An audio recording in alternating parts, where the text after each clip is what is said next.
Assalamualaikum warahmatullahi wabarakatuh. Perkenalkan, nama saya Nur Fajar Ali Maulana, nomor induk mahasiswa 200414019 dari kelas manajemen 20A1. Di sini saya akan menjelaskan bagaimana melakukan uji one way ANOVA. Pertama-tama kita copy dulu datanya ini. Ini sudah di copy, kemudian kita paste ke SPSS.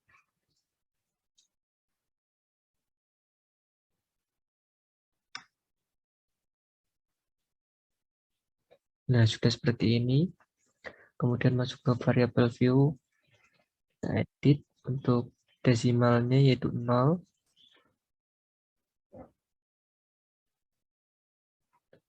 Untuk value-nya, untuk value yang pertama yaitu ketik angka 1. Kemudian labelnya yaitu merek HP yang tadi. Yang pertama Samsung. Kemudian klik untuk memasukkan ke bawah. Dan lakukan seperti tadi. Kemudian value-nya kedua. Untuk labelnya Oppo.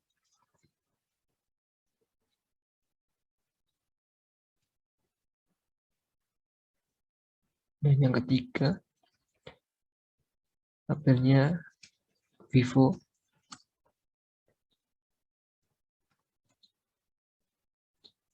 Nah, yang keempat atau yang terakhir yaitu Lenovo.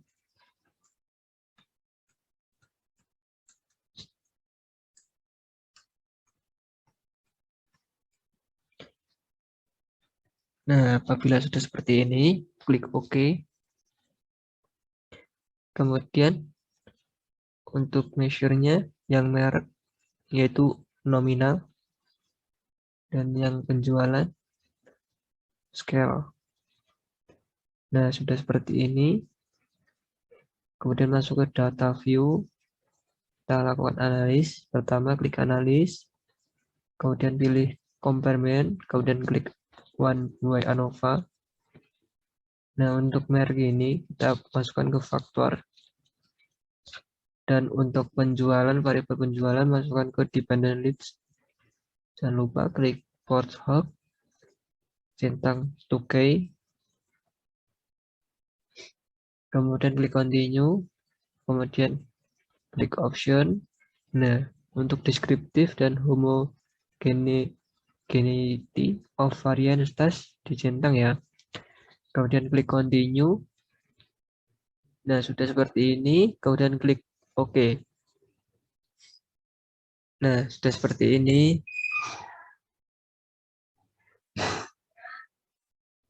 Untuk interpretasinya yaitu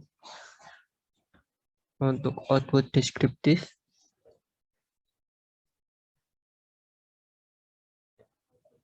yang pertama, rata-rata penjualan handphone Samsung sebesar 45,30.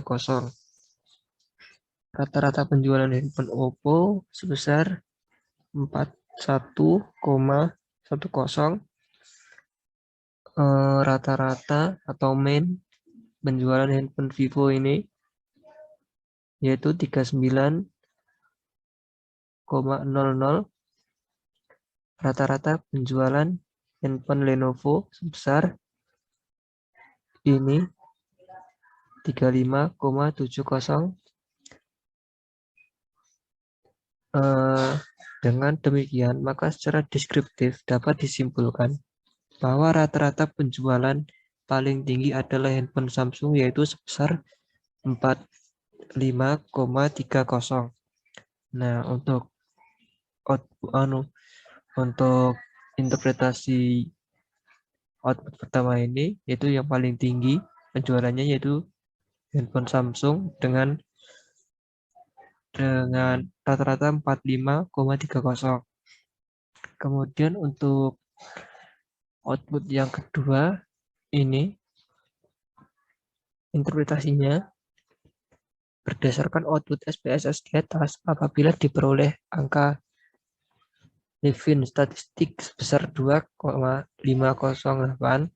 dengan signifikansi atau probability atau signifikan sebesar 0,074, karena nilai signifikansi 0,074 lebih besar dari 0,05, maka dapat disimpulkan bahwa varian keempat kelompok penjualan handphone yang kita bandingkan tersebut adalah sama atau homogen.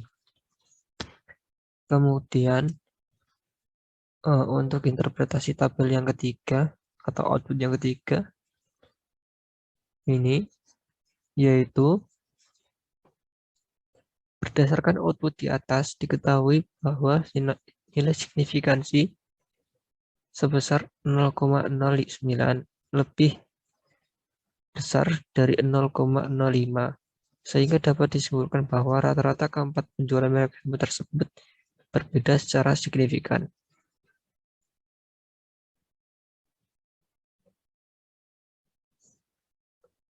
Kemudian untuk interpretasi yang keempat, yaitu Force-Hoek test, ini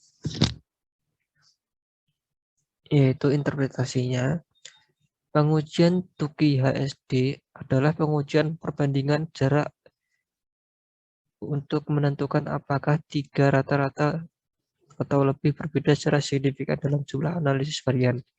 Sebagai contoh, kita akan membandingkan rata-rata penjualan handphone Samsung dengan Oppo.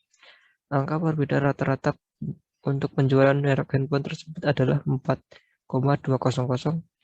Angka ini diperoleh dari rata-rata atau pada output deskriptif untuk penjualan Samsung atau 45,30 dikurangi dengan rata-rata penjualan Oppo sebesar 41,10. Tes kedua, untuk menguji apakah terdapat perbedaan rata-rata kedua merek handphone tersebut, maka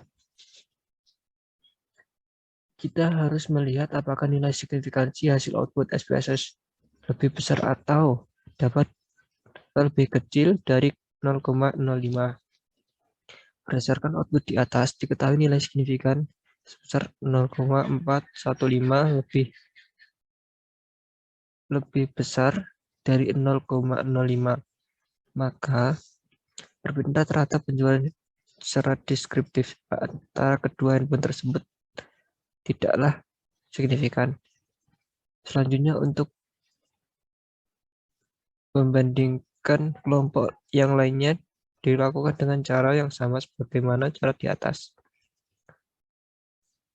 Kemudian untuk interpretasi yang terakhir atau homogeneous subjek pada penjualan ini,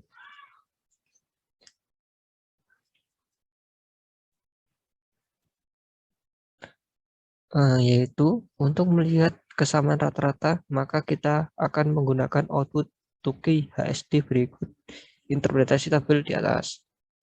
Pada subset 1 terdapat data penjualan Lenovo, Vivo, dan Oppo. Artinya rata-rata penjualan ketiga merek tersebut tidak mempunyai perbedaan signifikansi. Dengan kata lain, rata-rata penjualan Lenovo, Vivo, dan Oppo adalah sama. 2. Pada subset 2 terdapat data penjualan Vivo, Oppo, dan Samsung. Artinya rata-rata penjualan ketiga merek tersebut tidak mempunyai perbedaan yang signifikan. Dengan kata lain, rata-rata penjualan Vivo, Oppo, dan Samsung adalah sama. Ya, kesimpulannya dari interpretasinya di atas, yaitu dalam riset eksperimen ini hanya rata-rata penjualan Samsung dan Lenovo saja yang berbeda, sedangkan rata-rata penjualan handphone merek lain adalah sama. Dengan demikian, variabel merek hanya berpengaruh secara signifikan terhadap perbedaan rata-rata penjualan handphone merek Samsung dan Lenovo. Sekian penjelasan dari saya. Apabila ada salah kata atau kekurangannya, saya mohon maaf. Wabillahi taufiq wal hidayah. Wassalamualaikum warahmatullahi wabarakatuh.